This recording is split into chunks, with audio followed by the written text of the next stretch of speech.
to that dissociative state. But what was the specific? I got that part, but like what? You haven't read the book or seen the movie? Well, I'm not particularly drawn to it, I'm just particularly drawn to I'm just saying that, yeah, everybody wants Abulafia, and they want, because it promises them a shortcut, Oh, is that? you know? But the shortcut goes through madness. Unless you, I mean, dissociation, when you talk about, could you imagine, I mean, if you all of a sudden were to look around and you see no longer the wall, but you see Kotel and Homa, and the letters are starting to play around in your head, you couldn't drive a car in this situation. And then everything that has to do with Tikkun Olam and so on and so forth gets lost, because it's like the people who wanted to get so far out in the Berkeley days, you know, that they wanted to get the Shaktipat that would get them right out of sight, you know, far out, and so on and so forth. And I love the fact that today it feels a lot more like Tikkun Olam, healing the planet. If you can give me Kabbalah that'll help for that, you got me, okay? So anyway, yesterday, when we did the, where are we? This is not good. So, Not good. do Okay. you have a minute for show and tell? Go ahead. I don't have anything to show, but I just got, I guess it's a recent publication, finally, Self. Feldheim Publishers put out the two major essays that Heschel wrote on prophetic consciousness, one in the Louis Ginsburg Festschrift, and I think the other one was the Alexander Marx one, in which he fills in, Moshe Idel wrote the preface to it. And it was Heschel's position that despite what Chazal said about the end of prophecy, that historically, as he traces it in the medieval period, Sure. and a long look at the Rambam, that outside, this is where Heschel is really good, outside of the Mekubalim and the Chazdei Ashkenaz, there were people who were called prophets, who achieved a level of prophecy. And in the article on the Rambam, he cites from earlier writings of the Rambam the fact that while the Rambam didn't feel he was on the Madrega of a Navi, he was on a lower Madrega on the way up, and much of what he got was prophetic inspiration, and he actually started a book on it, which never was finished, but we have segments of it. And so many of the other ideas sneak in. I mean, it's the same mind that produces. So in the More Shtiklach of that too. Right, so, yeah. And it's beautifully written, typical Heschelian writing, even as a scholarly article, I found it just, Yeah. it's beautiful. So it's, what's it called? Prophetic consciousness and whatever, but Well, he wrote some. The article was Ruach HaKodesh Bimei HaBinayim. That's how it Right, came that's out what it is. yeah. at the beginning, and then later on it was translated, and he describes people like Rabbi Yaakov of Mervej mit Shelot Utshuvat Min HaShamayim, automatic speech, automatic writing. I mean, the whole business. You can imagine how that was seen by JTS, this notion, but. Then you get to another thing, you know, the issue that will keep coming up all the time is every once in a while there is like a whale coming up from the water, you know, to take a breath. So every once in a while there's a voice that comes, usually a woman's voice that says that I have secrets that nobody else has had or written about, and I got this in my Masorah, okay? Now, every time I hear someone saying something of this sort, I get so my ears go up for that, because I talked with Chava Weissler once about it, and I pointed out to her that the big problem is that we are looking in books, and this is the kind of stuff that went me pele ozen, you know, and when they say in Chagiga how you have to deal with secret knowledge, that is on the men's side. On the women's side, it had a whole other arrangement about that.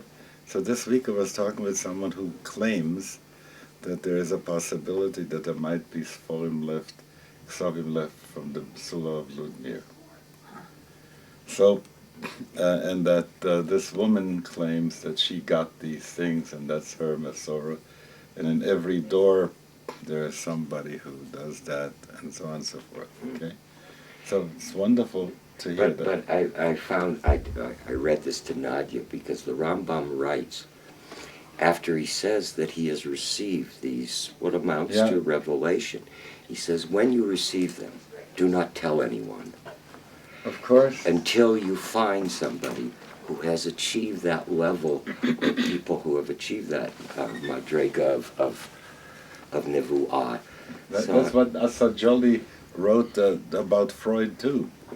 He was saying, when somebody has an experience that is a spiritual experience, here, can you hand that to Tirzah? Well, it was like, you remember I told you, Chaim Yerushalmi wrote the book on Freud, in which he uncovered in the archives a correspondence between Theodor Herzl and Sigmund Freud, and they lived 3 or 4 blocks from each other, but they never met. So picture Herzl writing to Freud, I have a dream. All right, and Freud say, "Come on over and tell me about it." We'd still be waiting for the Jewish state. Really, that's true. A dream is your wish, your heart makes, so you could go to Hollywood. Okay, Rabbi, I started to tell you something, and I want to get into this text here.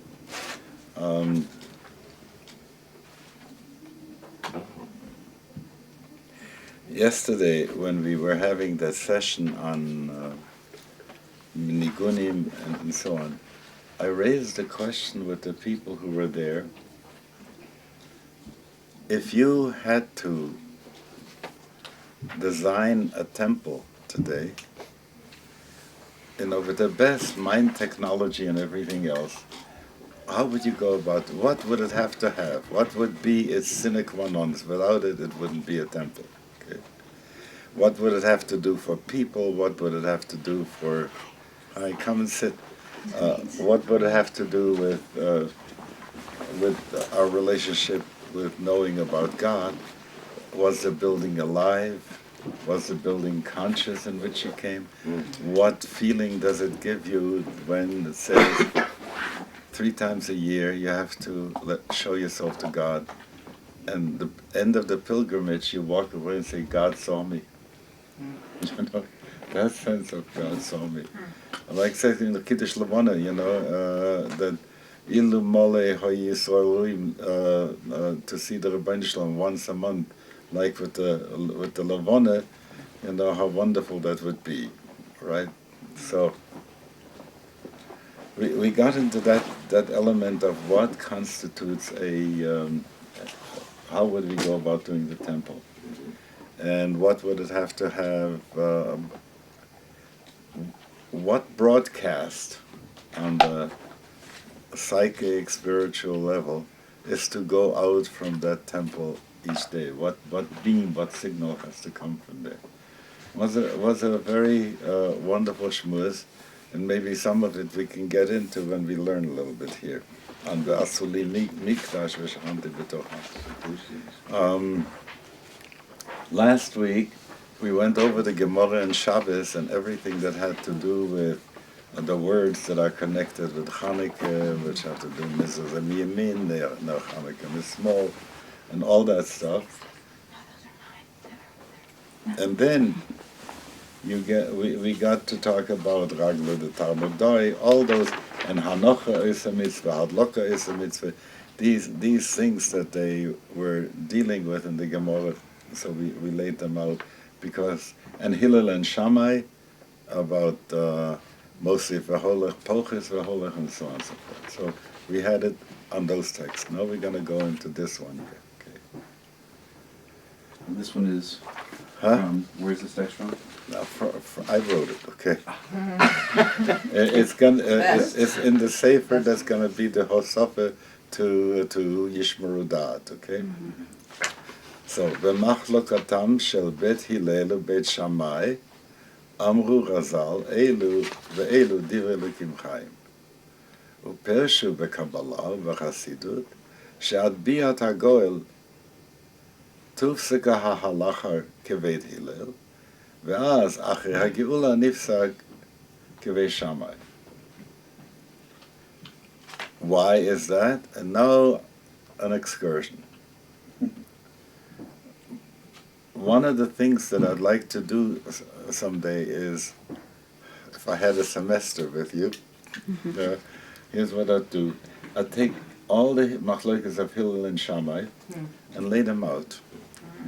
And then I would want to create sort of a psychological profile of Hillel and of Shammai from all those ways in which they rule, okay?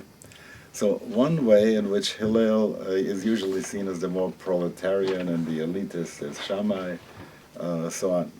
So as a machlokes going on, a man has two shutfim have a slave. One manumits the slave and the other one does not. Now he is a chetzio evet v'chetzio ben chorin, and that's a difficult position to be in.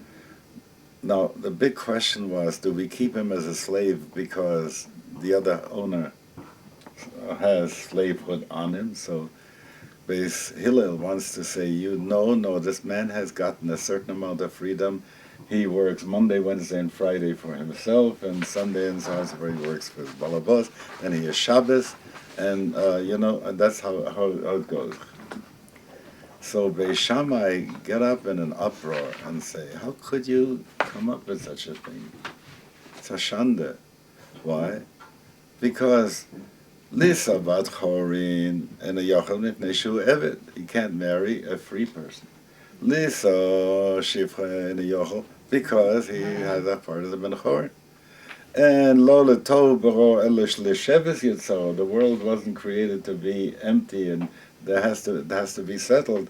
In other words, children are important. So what do? Kofin et rabo. You force his master. And he has to let him go and get his. So now that goes to the next shtickle, okay? So why is this going to be that later on Beis Shammai will have his way? Because Kofin et Rabo, and who is the Rabo here? Ribbon HaOlami. Ki efsha od liyot chetzia evet chetzia ben chorin. Ki hageula hishlema. If you start figuring how we are going through life very much like the Chetzi of Evet, the Chetzi of Ben Chorin, and we are caught in this, and sometimes we feel that there isn't anything that we can do, that we are marionettes, and in other moments it feels like the whole balance of all consciousness in the universe depends on my next mitzvah. So that's also a part of this picture. So how do you deal with this? So in the integration of Geula, then you can't be Chetzi of Evet v'Chetzi ben Chorin anymore. V'niri li be'ezrat Hashem yisborach. Ki b'inyan kriyat Shema, Beit Hillel omrim shekorim b'chol mine matzav she'adam nimsa. Because it says, Belech tocha b'derech, so Hillel says, any way in which you are. Ubei Shammai, say be'erev shochvim, v'boker kamim l'kriyat Shema, mipnei Shelifi, stop, okay? Got that? B'shach b'cha, one pushes b'lech tocha b'derech, and the other one pushes b'shach b'chuv kumecha. So if it is to be that we have to do Kriyat Shema, so we have to listen what the Shema says. You do it when you get up, and you do it when you lie down. Well, getting up means standing up. Lying down means lying down. So, therefore, Beis Shammai says you are in that position when you do the Shema. Beis Hillel says, never mind. It says, V'lech tocha b'derech. Whichever derech you are, you don't have to, don't push him to do it exactly that way, okay? So that's one element of another machloike with Hillel and Shammai. Another one is how Ketzad Meragdim Lifnei Akala? How are we going to dance and entertain the Kala? Right. So Beis Hillel's Beis Shammai says Kala Kamoshehi. Right. You don't give her any. You don't. You sing whatever you can say as real praises, but just as she is. Don't gild the lily. Right. Whereas Beis Hillel says there's a moment when she's a Kala, and there's something shining in her. You really can say Kala Nova Chasuda. Oh, how beautiful she is! How look at that charm, what shows in her face, so gorgeous. And oh, what a gentle, kind person she is, okay? Now, what is that? You evoke that. If I start giving you compliments, oh, you're such a nice guy. I mean, how do I come on to say, hey, Dad, you're the best dad in the world. Can I have the car keys, So you try and get to the generosity, Avinu, Malkeinu, and everything that has to do with Rachamim, so that we invoke, okay? So the Kala is either described as she is, or you say Kala Novach Suda. So according to Beis Shammai, you say Kala Kamoshehi, and they ask why, because they say Midvar Sheker Tirchok. You must extricate yourself, go far away from lies. But ubeviat goel bevadai he Kala Nova Chasuda. When you look at it at the end time, surely she will be already dead. Ki kvar nase chasida velo chasuda. You see, What's in the chasuda? diktuk of that. Yeah. Chasuda is. It's temporarily. Oh. She makes herself that, Uh-huh. It's a hofal, Mm-hmm. this way. Yeah. Yeah, but chasida, she is that, right? Okay. That's the whole geschäft in Rashi that you had a couple of sedras ago with Lavan and Eliezer, Lalin Lalun. That he wants Lalun, they claim that he can have Lalin. Lina, not only Lina Achas, like Lalun in the verb, but you can really have a place where, a pied-à-terre where you can stay, right? So you see that in the Vav and the Yud. Back again. So by that time, Knesset Yisrael is already a Hasidah. Therefore, Poches v'holech, b'nei Hannukah, kedei lavo el dvar Chavakuk shehemidam al achas. They're talking about how many mitzvahs you have to have. So then they go, hemidam al asara, hemidam al sheva, hemidam al shlosha. Finally says, then comes Chavakuk, and he says, tzaddik b'emunasa yichya. A tzaddik lives by his faith. Now, if you come with me in the thought about what is it like to be in the state of Geula.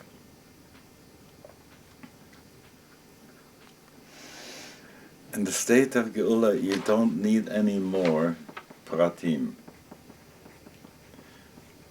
Let me go to the Ishbitzer about it. The Ishbitzer points out there that Klalei HaTorah and the Pratei HaTorah.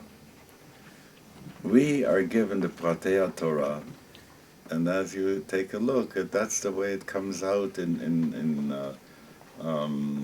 Sefer Dvarim, and you don't go yamin, you don't go small, you stick exactly to where it is. On the other hand, you have a situation that says, what do I need all these rules for? All I need to do is become so in dveikus with Hashem that whatever I'm doing is God's will. I don't have a will of mine anymore. So one mitzvah, that's all that we need. Okay. So by the time you're in the time of Geula and you go with Beis Shammai, there is that sense that, come on, don't faday my cup right now with kisui dambe offer, for instance. Right? Slaughtering a bird and then having to cover with the ashes and so on. Is that where I am right now? Right now I want to be a lot more in Echad Yochid Yuchad. So, Vehemidan al Achas, and he brings it down to one. Okay. כי כל הריבוי של ימי הגולוס כבר ניסחת לאגוד האחת לעשות רצון השם בלב השלום. It's already gotten together. So you're no longer Chetziof Eved v'Chetziof Ben Chorin because it's b'Yetzer Tov v'Yetzer Hara she'enam yerivim od. They no longer battle with each other. וכמו שבמצוות פריו וריביו יש ציווי המזבטה בטבע, והוא גם כן הציווי המזבטה ביחס השם למעלה מן הטבע ביחד.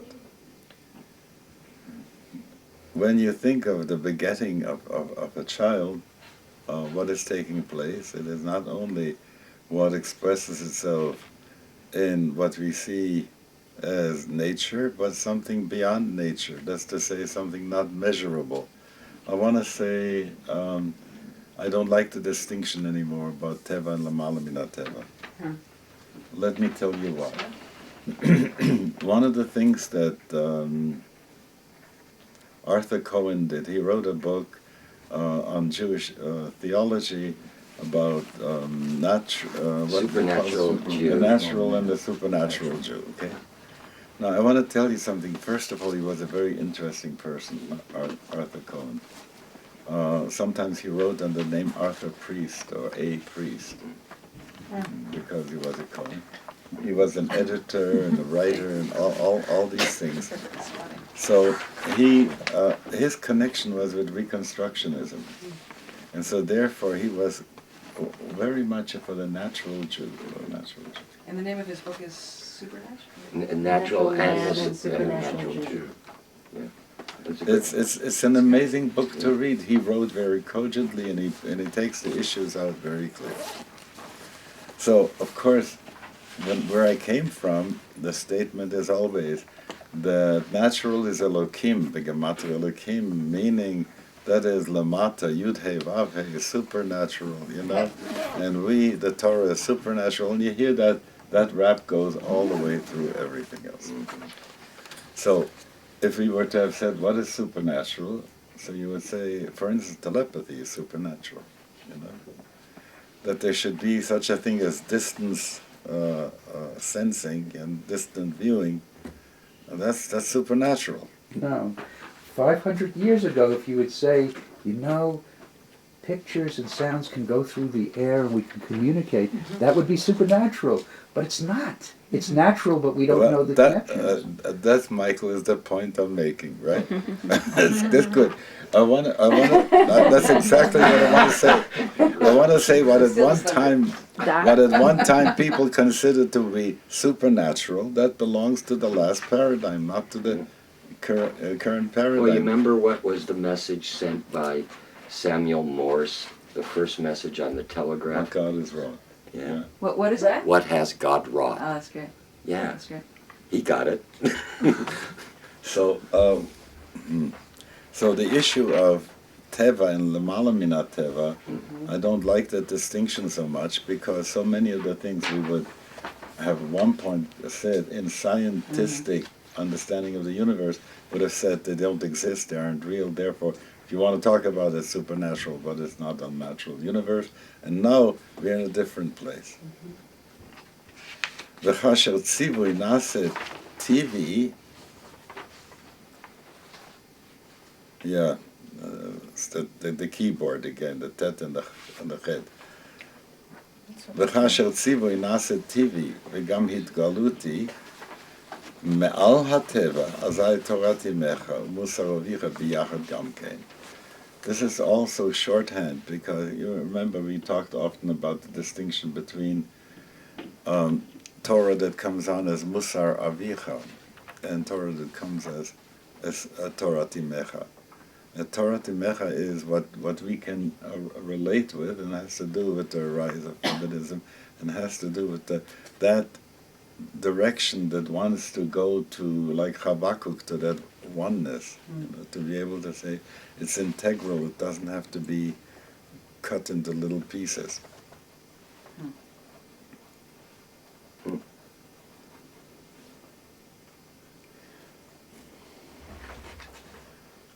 Then what happens is that all the colors together become white. um, remember, as long as we have distinctions, black, white, any kind of separateness and distinction, as we have it now, then we are talking about that we'll be able to overcome the distinction. So the question is, will the distinctions no longer exist? Or will they exist and blend? And if you have seen sometimes, you can drive around and someone will have in their driveway a little whirligig that'll have the colors of the rainbow in it. And when the sun is strong and the wind is strong, then it turns so fast that it looks white, you know, because of the blending of the colors. So that's the point why Beis Shammai wants to say Borei Ma'or Ha'esh, not Me'orei Ha'esh. Okay? Right.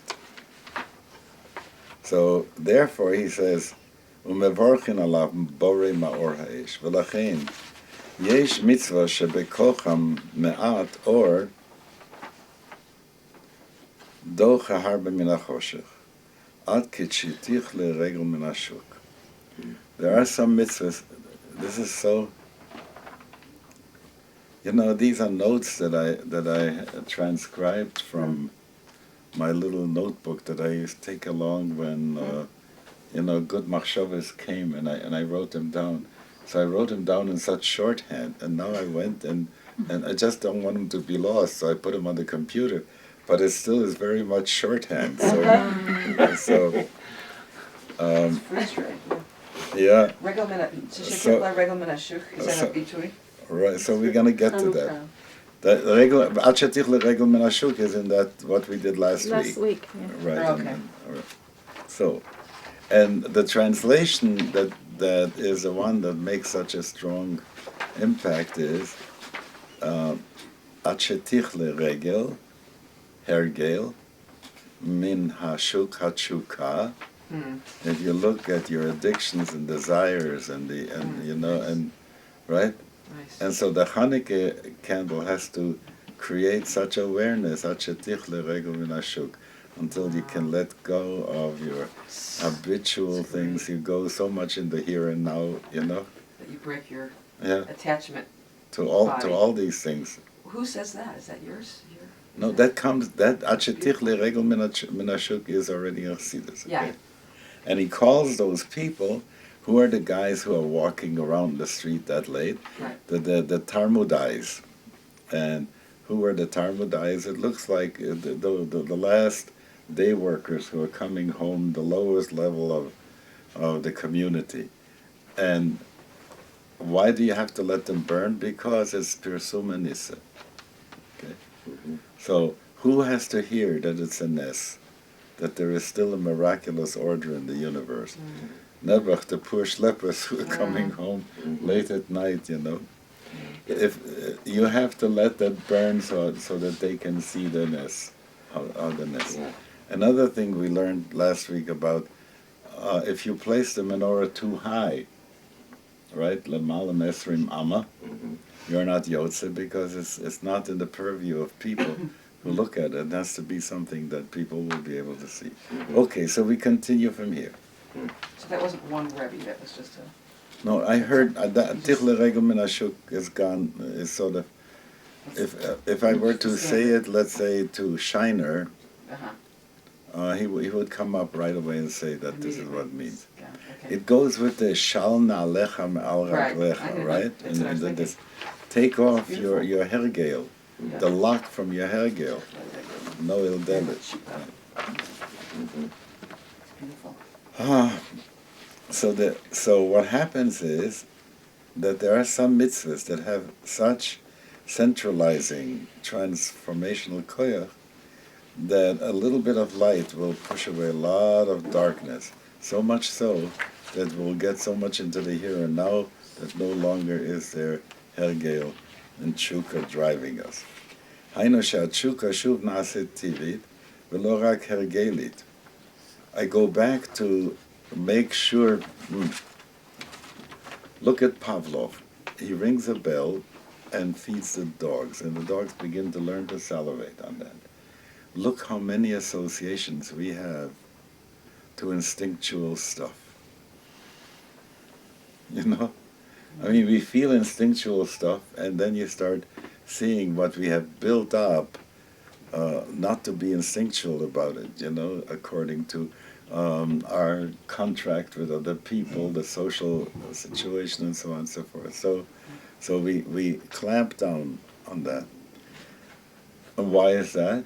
Because we have associated, like the Pavlov dog, now chocolate is endorphins, okay? So I want more endorphins, so I want more endorphins, I want more endorphins. But after a while, it's no longer because the endorphins help my body, but because it has reduced my anxiety as comfort food and so on and so forth. Now it has so many extrinsic connections that they don't belong anymore, right? So if I could go recalibrate my instinct to that place that a human being has to have, right, instinct for survival and for community and for understanding. If I could go to the Bureau of Standards and say, you know, align me up, you know, fix me so that I will be right. Then, if we could get to that place, we would all be mehadrin mina mehadrin, which was the stuff that we now all are mehadrin mina mehadrin. Hainu tshuva shel achrei tshuva shel hayamim noraim. This is a tshuva, the Hannukah tshuva is one that's after the Yom Noraim tshuva. V'lachein keparei hachag, poches v'holach ad shmini atzeres, parechad. Remember what this is, and Sukkot you start with 13, the first day, and with 12 the second day, steers that would be offered, and that adds up to 70, and those are the 70 nations, and that's what we have done. So there you see that reduction, that it goes down to less and less and less, until you come to Shmini Atzeres, where there's only parechad, ayel echad. Because it wants to get us to that achdut place, which is Hashem echad u'shmo echad. Ma she'en kein, bizman hazeh. But we are not yet in that place where Shammai would have us then. Kol ha-mosi mosifin le, u'malin b'kodesh b'ofen kal ha'noah v'chasud ha'shah. We begin with where we can begin. We add a little bit each time, and it goes on to the place that you go higher and higher, to the point that you are kal ha'noah v'chasudo. And what does that mean in this case? I like the word pretend for this way, because I'm not there yet, you know. But can you imagine, if I would be in the middle of Unsana Toikif on Yom Kippur at this point, you know. But I'm not there. So what could I do? I can go on Unsana Toikif, oy oy oy, kedush asayoy.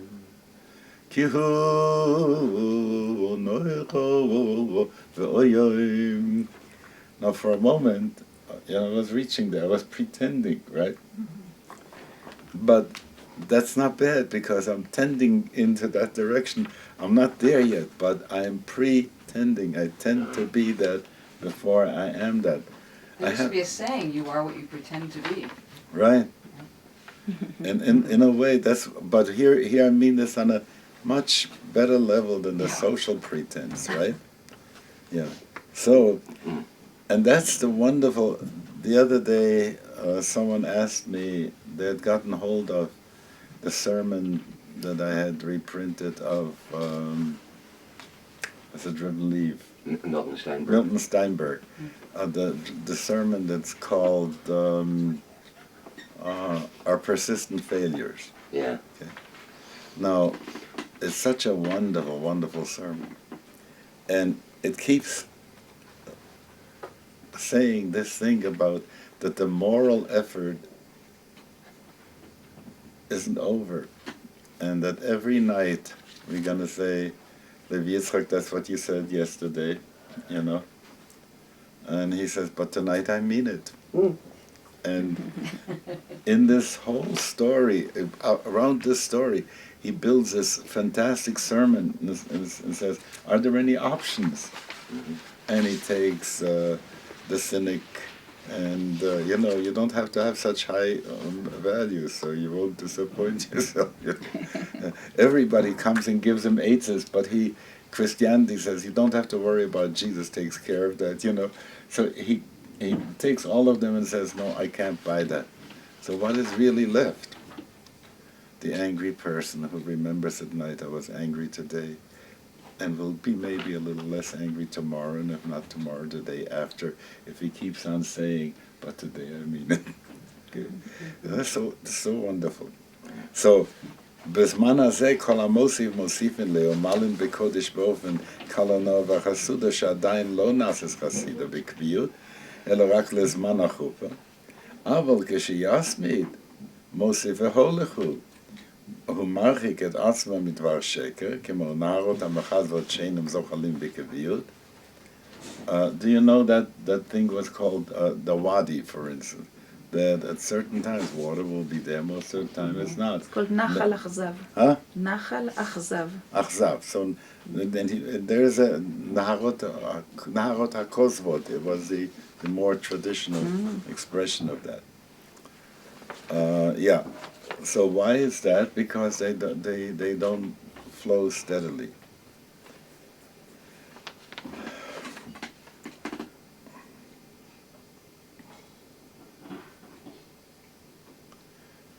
By doing every day what one can, ומתוך זה בא אל תיקונו בקביעות. There's an ayin missing there.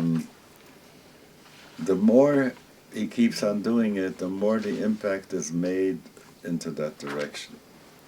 לכן משחקים בדרדל, כי נס גדול היה שם בגמטריה נחש. והיוונים לחצו אותנו, כתבו על קרן השור שאין לכם חלק באלוקי ישראל. על קרן השור. And this whole conversation is going on. Why did they decide that they want קרן השור דווקא? Okay. Because after all, and I'm quoting Rabbi Zalman here, okay? There is the Pnei Shor shebemerkava. You know, that there is, when you talk about Taurus, it's a big Pnei Shor. But they weren't interested in the Taurus. They were interested in those things like horns and hoofs, which was a way of saying only in the mercantile element of that, the useful element of that. And they should sell out to that their Yiddishkeit, okay? And write on the Keren HaShor, Ein lahem chelik b'elokei Yisrael. And what does it mean, Keren HaShor? As he says, Hiniach ma'utav al Keren HaTzvi, שזה mikre or mischak. It's that risky thing.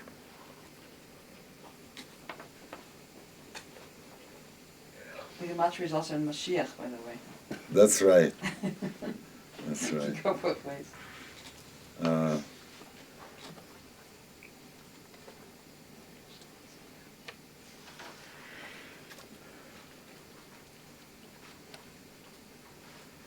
Yeah, if there's one word that I don't get, so I must have made a mistake in spelling, okay?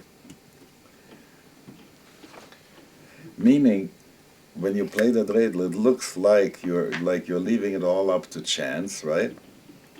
But the words of that chance says it's a miracle, okay? Don't think it's by chance. או מקרה. במקרה, You right? just put an extra kaf. Yeah. Right. Oh, yes. כי באמס היה נס. In truth it is really a ness. ואף שנראה לכופרים כמקרה טבעי. אבל כפי בי שמאי צריך להיות אחדות בין מקרה לנס. כי כל העניינים בימות המשיח הם טבעיים לימות המשיח ולמעלה מן הטבע בזמן הזה. See, Michael, that's where we're going before. At that time, what will be natural. Can you imagine the universe being fully healthy, alive, and responsive and so on and so forth. What would that be like to live in that integration of it? So yes, so gam Sefer Dvarim Megillas Koheles beachtus, as he says in, and they will be ma'or ha'esh and not me'orei ha'esh. You know, right now we say there is das elyon, there's das tachton. We may have all the differentiation that we need, but at that point the organicity of that will be there. ואז בית הלל הם מבחינת מאורי האש, לשון רבים, eine verse, ובית שמאי מבחינת יוני, ואלו ואלו דברי אלוקים חיים בבחינת יוני verse. לכן לעתיד לבוא כל המועדים שהם בשניות, which are chametz and matzah, בטלים, חוץ מפורים וחנוכה, שהם מרמזים על האחדוס הבא, ולכן נרס חנוכה ליסעתו אין לנו רשות להשתמש בהם. So that the miraculous order, should be there. This business of looking at the candles with a quiet niggin and spending it this way. All right, any shmooze about this stuff before we go on to the next stickle? Yeah, I want to give over once again. Hatzon ve'adbaka olas alai, right? Great. I couldn't hear anything you said on the phone, so it's good. It didn't come through. So I heard from the Rebbe once, it was Rabbi Yosef Yitzchak, that here is Yaakov and here's Esav, and Esav gives him an invitation. And can you imagine what kind of an invitation it is? That here comes your enemy, and offers you to make a mind meld so that you shouldn't have to fight anymore. There will be the final peace. So the temptation is very great. What's the temptation? Because it says, "Ve'alu Moshiyim b'Har Tzion, lishpod et Har Esav, v'haita laHashem hamlucha." So when that's going to take place, that Esav and Yaakov have come to that kind of term, "Ve'alu Moshiyim al Har Tzion lishpod et Har Esav," and then v'haita laHashem hamlucha. So Rabbi Shalom is enthroned in this situation. Okay. What a temptation to finish the tzoros of the world, right? So Yaakov looks around and he sees his kindlech, and he realizes what it would mean to shortcut their learning, their growth, their development, because it's almost as if they never lived. They're dead. So he said, "Hatzon ve'abaka olas alai, utfokum yom echad v'meisa kol hatzon." So he says, Yaakov Avinu said, "I can't afford to do that because it has to go the slow way, this way." So when I heard this from the Rebbe, it just was not that he was talking about Yaakov Avinu. He was saying, "I'm already in this place when I can work that out. But look, So I have to wait. Va'ani et nahala li'iti l'regel ha'melacha asher iti. I'm going to have to take my time and go with them until they can. Ad she'avo el Adoni se'ira. In the end, I'm going to get there, but I have to get there the slow way because I have responsibility for so many other beings. Okay.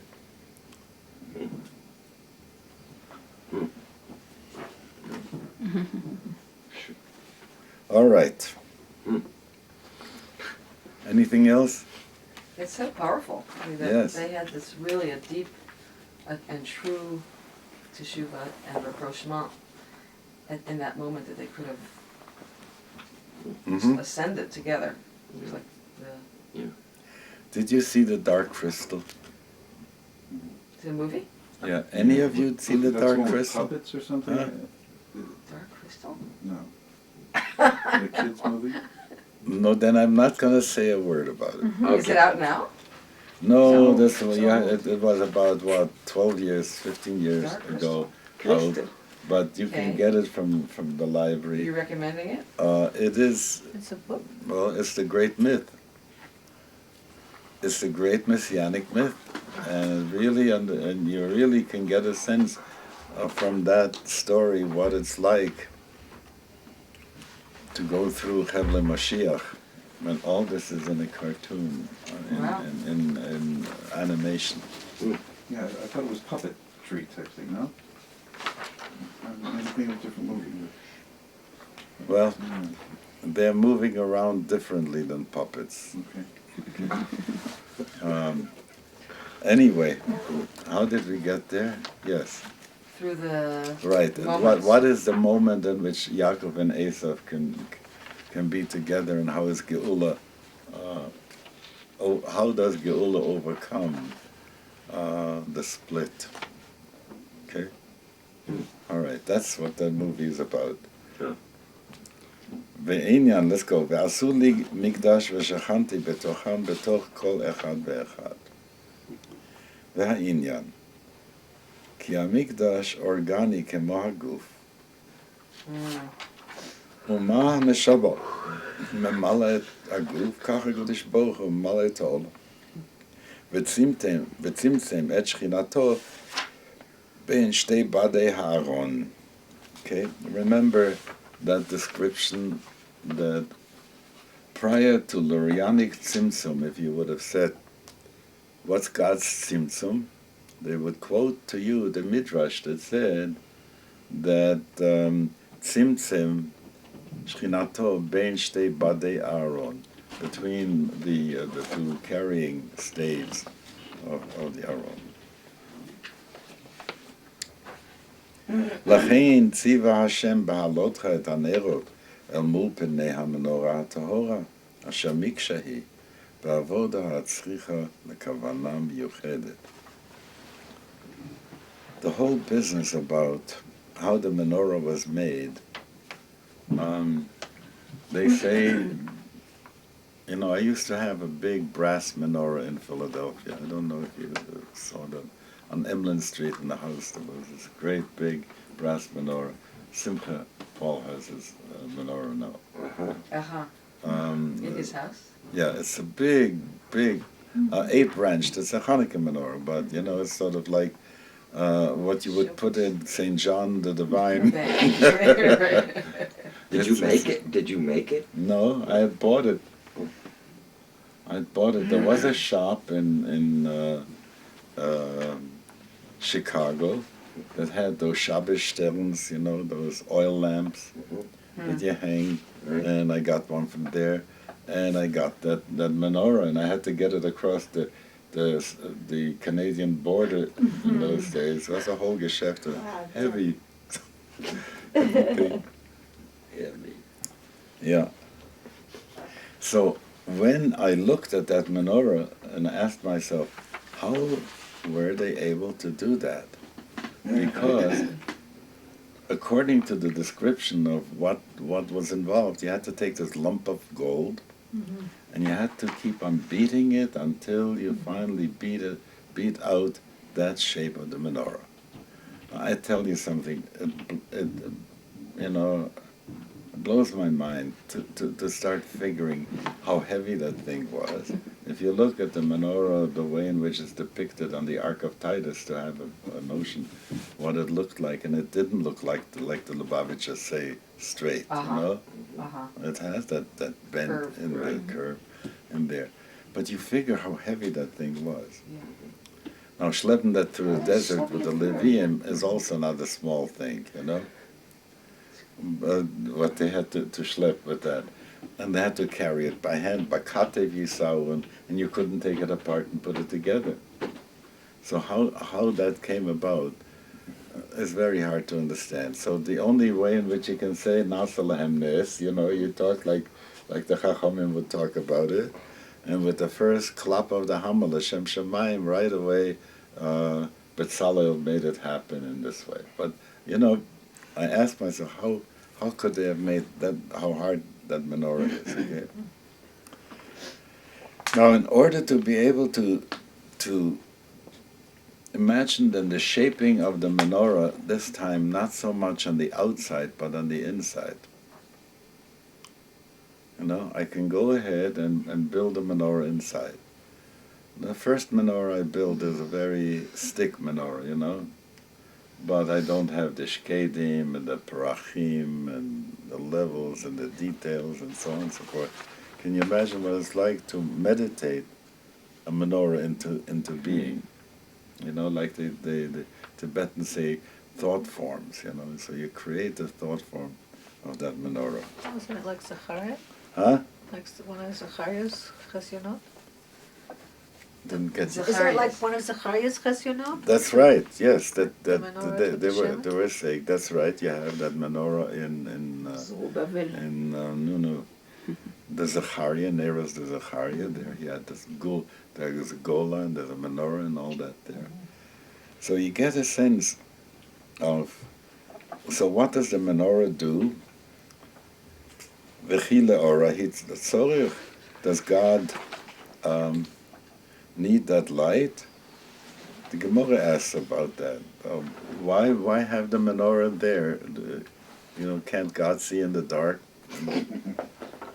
So he says, Ela lahalot ner tamid.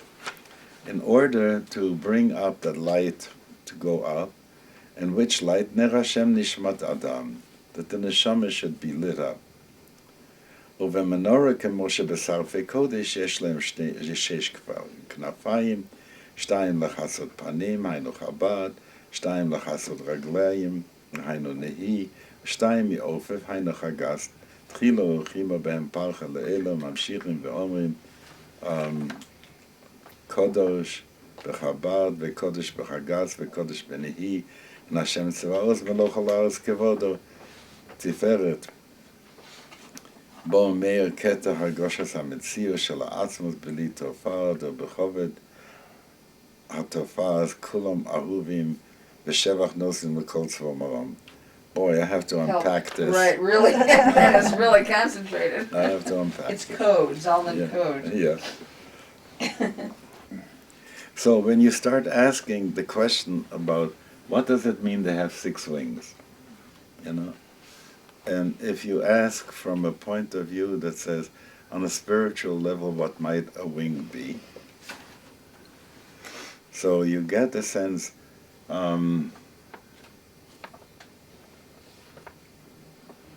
some people talk about 7 chakras, and somehow they ask the question, how do the 10 sefirot operate with the 7 chakras?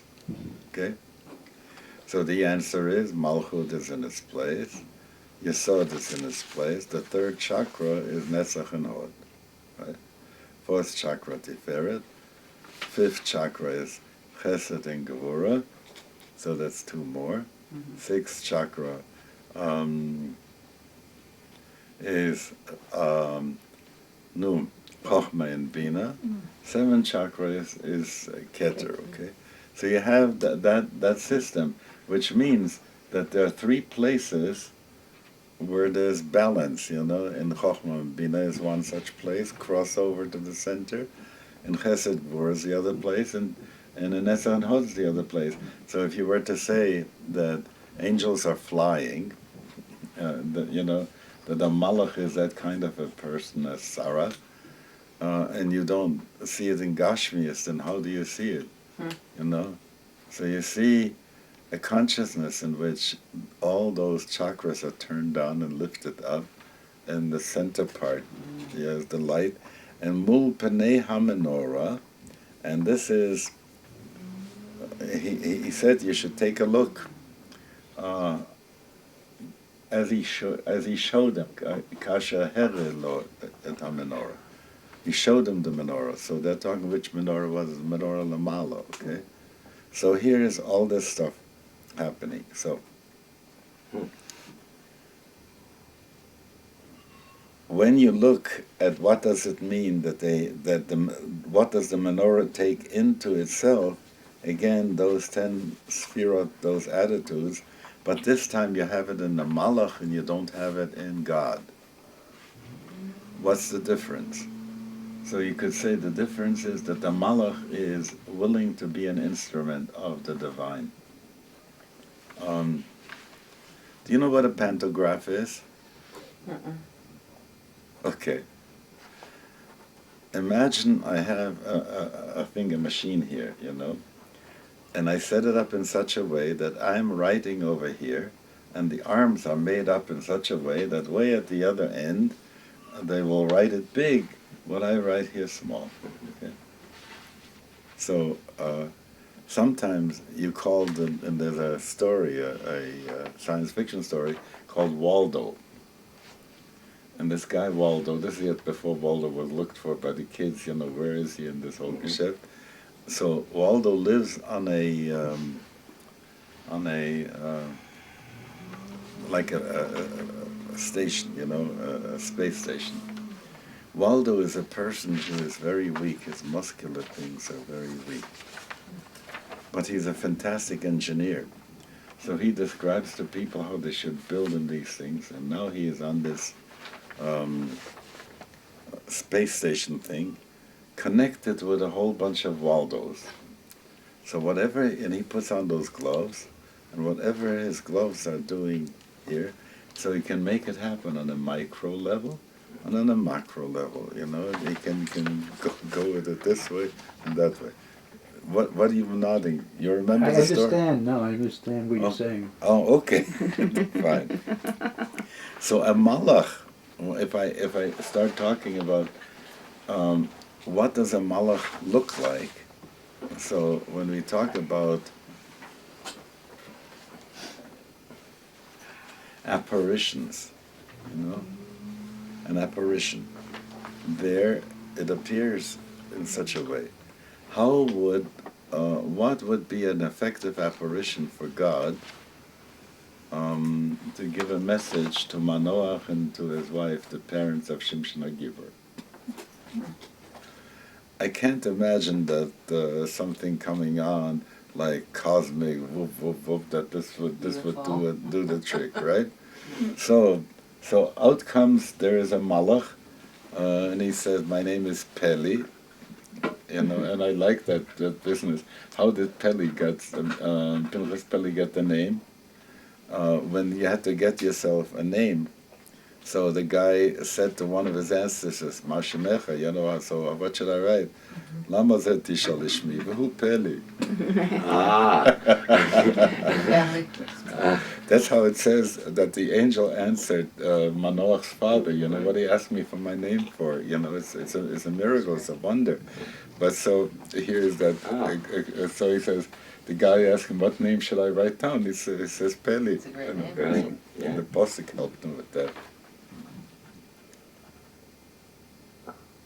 It's interesting that the angel, Jacob's angel, didn't Pardon? go on. Jacob's angel just said Lama Tisha Lishmi and didn't give the Peli name. Right, so it's the same Vayevarech, right? Yeah, and nevertheless. So what I wanted to really say is that the notion that heavenly beings have appeared to people as being apparitions in which a Waldo of God, as it were, shows itself to people on whatever level they need to be shown so that they could get what's going on. So I hear a malach like this. So now we have the menorah. And what is supposed to happen?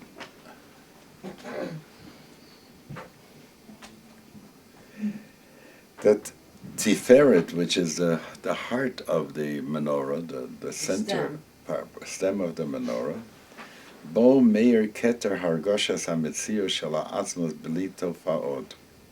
There, the absoluteness beyond any appearances, beyond any what's the word? Properties, any Qualities? Tofaot. Appearances or Appearances, there's another Image? word. Phenomena. phenomena? In other words, yeah, there are no phenomena it's all just as atzmut without phenomena.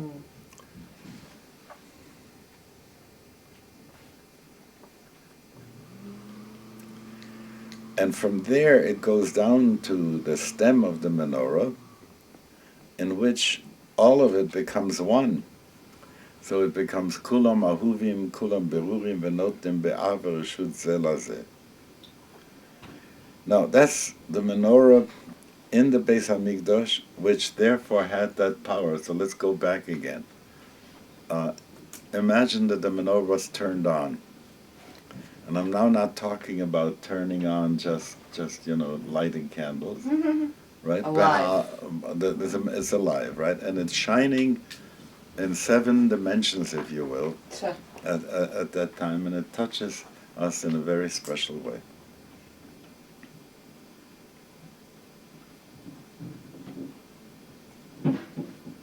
And at the same time, it's grounded to the ground. And now we need to have the oil. וכדי להדליק את המנורה היו זיקוקים לשמן, וכאשר השם הראה להם את שמן בחותמו של הכהן גדול, והיו בספק אם להדליק מיד או לחכות ליום שביעי, ביום השמיני, אז יהיה עם שמן כתית למאור שנעשה מחדש. Should you light the candle right away, or should they have used their reason and said, listen, it'll take us a week until we make oil, and once we start, we want to be every day. So let's not start and stop right now, because it's only one day. And you have a feeling that something was going on so strong that they couldn't wait. It's like saying, I'm dying for a God fix, and I just can't wait any longer. אבל מרוב הגעגועים לקרבת השם בהדלקת המנורה בתחון חזק, להימצא שוב נוכח פני אל חי. Don't think that said, let's light the menorah. We got to light the menorah. We got to once again be in the God encounter space. Okay. נעשה להם נס שהשמן היה בו כדאי ל8 ימים.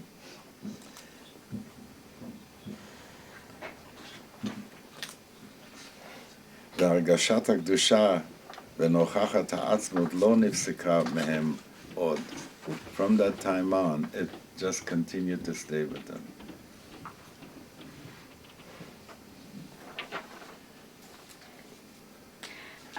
The Bnei Yissaschar has a beautiful teaching about Please. He talks about the reshimu. Mm-hmm. Just like when you pour oil from one vessel to another, there is always A little left. a little in the left. bottle, It's right? like essential oil. Yeah. The smell of it, the touch of it. So he talks about, he compares it to prophecy. That around the time of Hannukah, the prophecy supposedly already ceased, already stopped, yeah? But he said the prophecy is like the quality of the oil.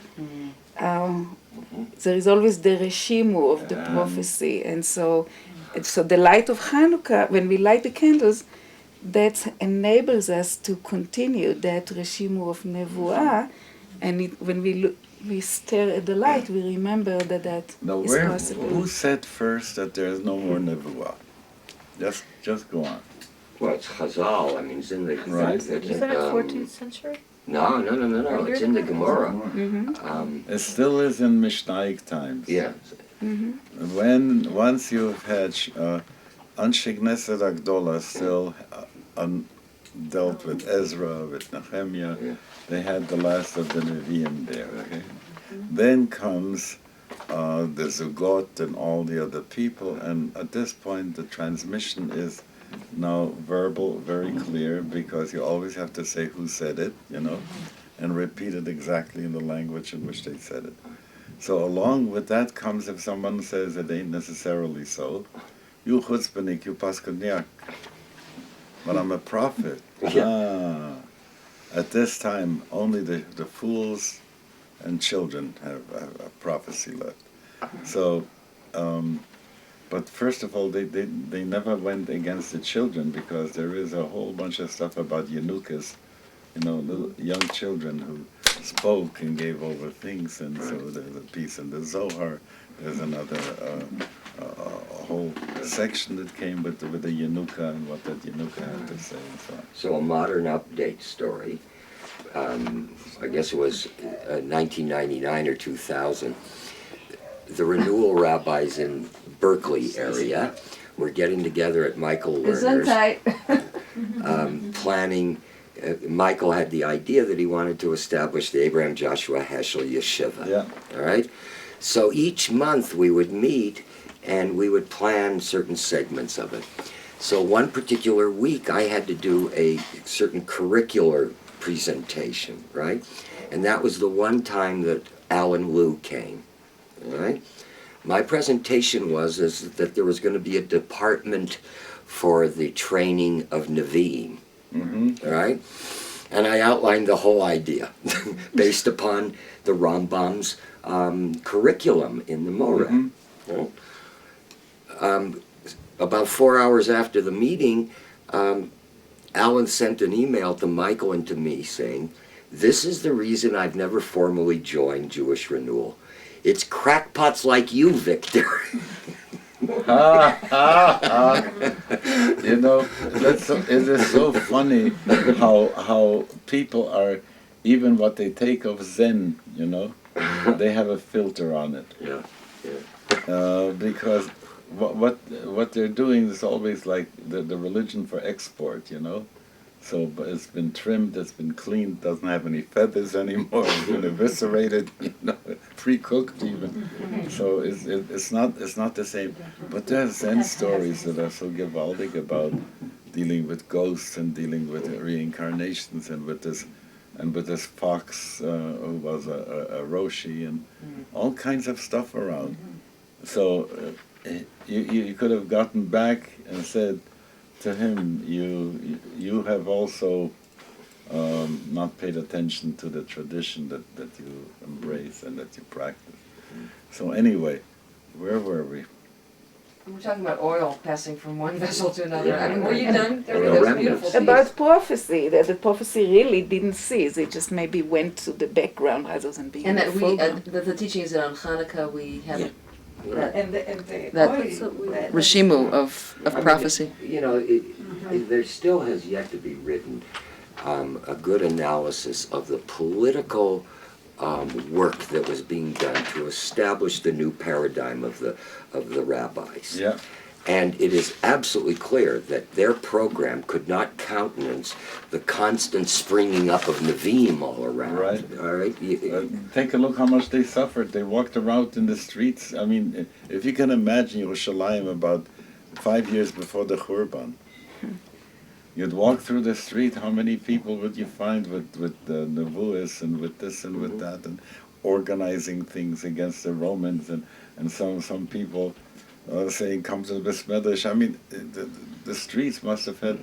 Yeah, and the attraction, here you got people who are in for the long term. The teaching takes a long time, but it's a small group of students. And you look outside, and there's a big, huge crowd for the one-shot affair. Yeah, yeah. Right? It hasn't changed that much. Well, but you can see how difficult it must have been in the time of the Chazal, and so they established the thing. But when they needed somebody like Hanina ben Dosa, Right. you know, then they would go and would say, Rabbi Yochanan ben Zakkai can't pray for what Rabbi Hanina ben Dosa prays to get a child healed, you know. So they knew that they had to have such people, but only the housebroken ones. No, that's really so. I mean, I read the sugya about the reaction, blanket on the rabbi who castigated Hananiah, but Gamliel, Gamliel and Eliezer. yeah, I mean they were exactly that. Oh, it's so great to have you around, but behave yourself. There are certain times you can't go doing those things. Yeah, so from this you get a way in which people have gotten for themselves a certain permission to discuss things, to say, this is only la halacha v'lo l'maaseh, for instance, you know. We want to study the halacha, it is not for action directives. Also Okay, with, let's finish that last shtickle here. With Choni, they did the same thing. They Yeah. said, if you weren't you, why we didn't know you for this. Right, so we see that, okay? Do you think it could be suppressed? The answer is no. So then people will find ways of being able to do the deep things. Ukedei lahadlik es ha-menorah hayezikuk l'shemen. We got that. V'chasher Hashem her Elohem pach shemen b'chosm shel kohen gadol haye besofek im lahadlik. Yeah, so whether they should wait. So it lasted them for 8 days. V'argoshes hakdusha v'nachar ha'atzmus lo nifseka mehem od. V'zeh גם כן עניין אלו ואלו, סוטר ורינזאי, הלל ונשמה, שניהם דברי אלוהים חיים, אף שנראה להם כקל הנאה ורק חסודה,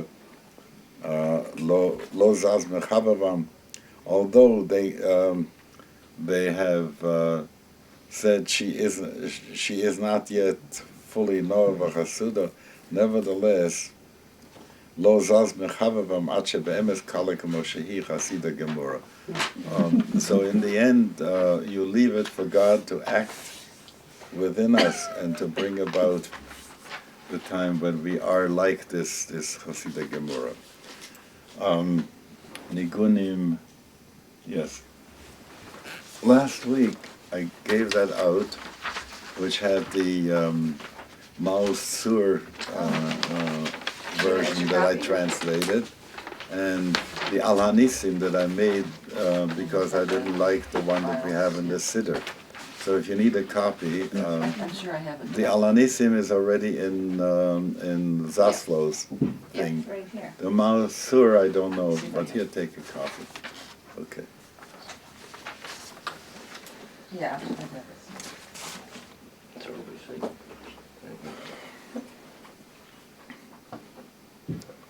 So there is one niggin that is sort of a grown-up niggin that I got from my papa, Oliver Shalom, and last week we sang a little bit of that, and so let's try.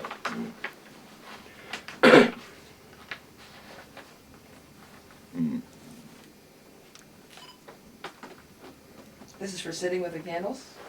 Yeah. Mm-hmm.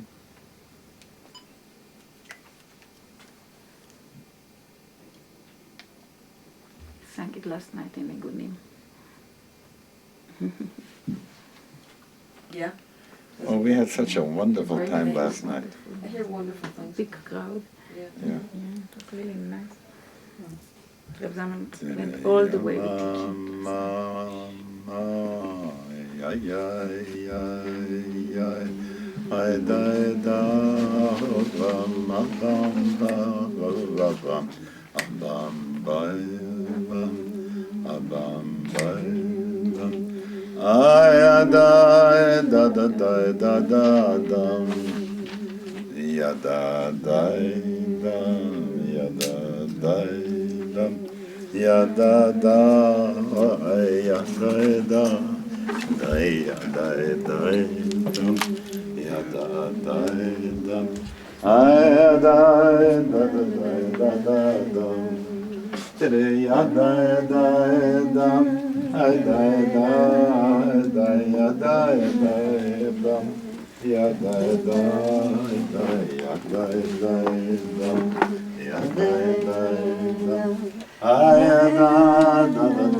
I want to play something for you.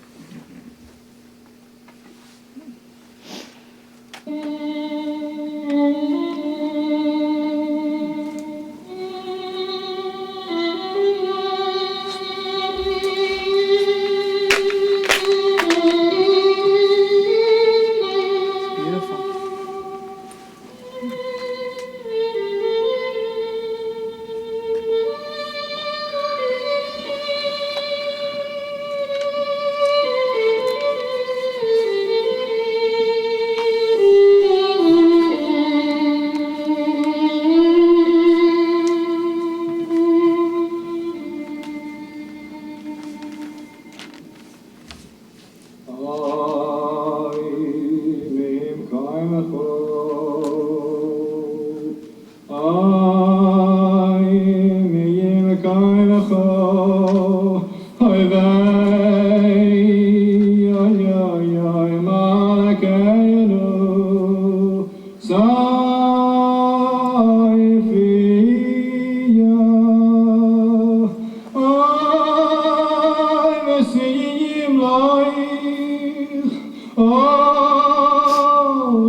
Well, that is vintage Shlomo. That's the first piece.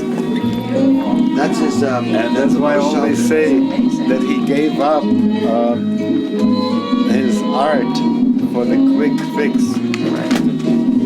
That is amazing. Here, Make some copies of this. right? Yeah. That's right, so that's they're really one arm, it's not two separate things. Well, that's the whole thing. Show me where it is, and you only mess up about Right. So it's one wing, really, the angle.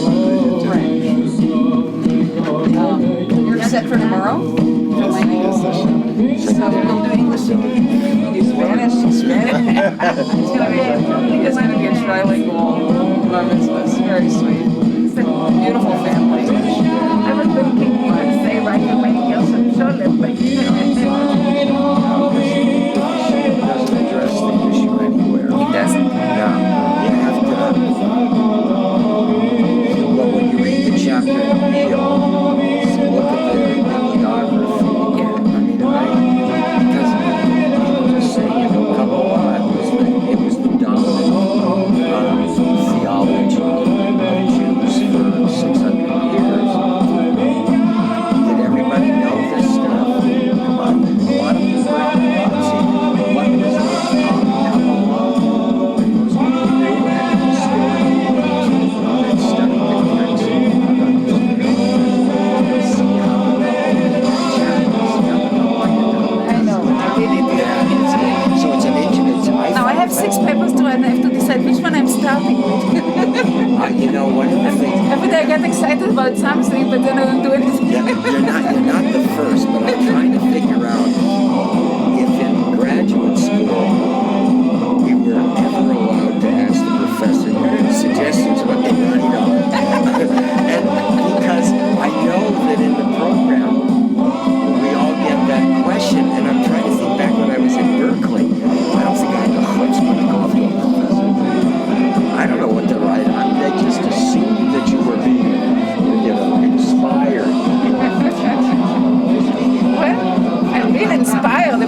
How does it come across in history? I mean, that's what I've always wondered. See, that's,